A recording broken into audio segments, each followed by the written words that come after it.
السلام عليكم. النهارده هشرح لكم موضوع مهم جدا. هشرح لكم تفسير لكلمة بتتردد على لسان كتير من الناس وهم مش واعيين قد ايه الكلمة ديت ممكن تبقى خطيرة. يعني ايه واحد جات له نوبة قلبية؟ يعني ايه واحد جات له أزمة قلبية؟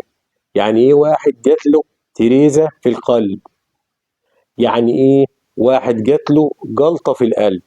سواء تريزة قلب، نوبة قلبية، أزمة قلبية، جلطة قلبية، كلها مسميات مهمة لحاجة واحدة، اللي هي النوبة القلبية أو الجلطة القلبية.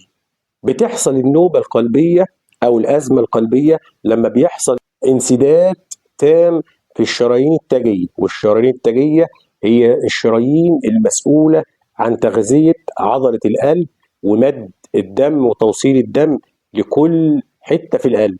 دي الشرايين اللي شغلتها بتمد القلب بالدم علشان بالبنزين علشان يقدر يشتغل ويتحرك ويواصل حياته. وخد بالك من كلمة حياته، ايه البنزين بتاع القلب؟ البنزين بتاع القلب هو ايه؟ هو الدم اللي واصل ليه عبر الشرايين التاجية، هو الغذاء اللي واصل ليه عبر الشرايين التاجية. اي نقص في كمية الدم دي بأي سبب من الأسباب ممكن يودي بحياة عضلة القلب. كم عدد الشرايين التاجية ديت اللي بتغذي القلب؟ هم 3 شرايين. الثلاث شرايين دول بيتفرعوا لملايين من الشرايين الصغيرة أو الشعيرات الدموية علشان توصل الغذاء كافيا وتوصل الدم كافيا لعضلة القلب. يخلوا الدم ينقبض علشان يضخ الدم للجسم كله، الدم المؤكسد، الدم اللي فيه أكسجين، وينبسط علشان يسحب الدم الغير مؤكسد من الرئة ومن الجسم برضه.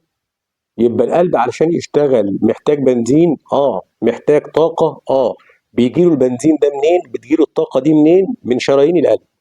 لو واحد من الشرايين التاجية الثلاثة الرئيسية دول اتقفل، فدوت سبب لعدم وصول الدم للحتة اللي هو بيغذيها، هو دوت سبب النوبة القلبية أو كريزة القلب أو الجلطة القلبية أو الاحتشاء في عضلة القلب زي ما تسميه. الإنسان بقى اللي هيحصل له جلطة في شرايين القلب دوت هيحس بإيه؟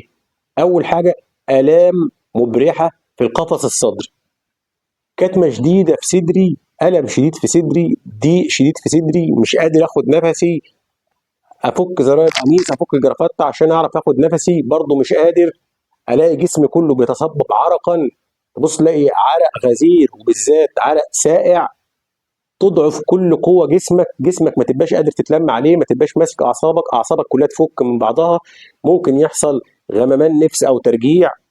لو حصل الكلام دوت فجأة أو بدون مقدمات، أو لو حتى مع مجهود عنيف، أو لو جيت بزق عربية ولا حاجة، أو لو وأنا بشرب سيجارة ولا حاجة، لقيت الألم شديد جدا وما انتش قادر تستحمل وغرقت عرق، دوت احتمال كبير بنسبة كبيرة جدا جلطة قلب، أو بمعنى أصح أنت المفروض ما تقعدش في البيت إلا لما تتأكد إن هي مش جلطة قلب. لما تحس بالحاجات ديت توجه فورا على أقرب، مش أقرب طبيب، توجه لأقرب مستشفى، أقرب استقبال وطوارئ مستشفى.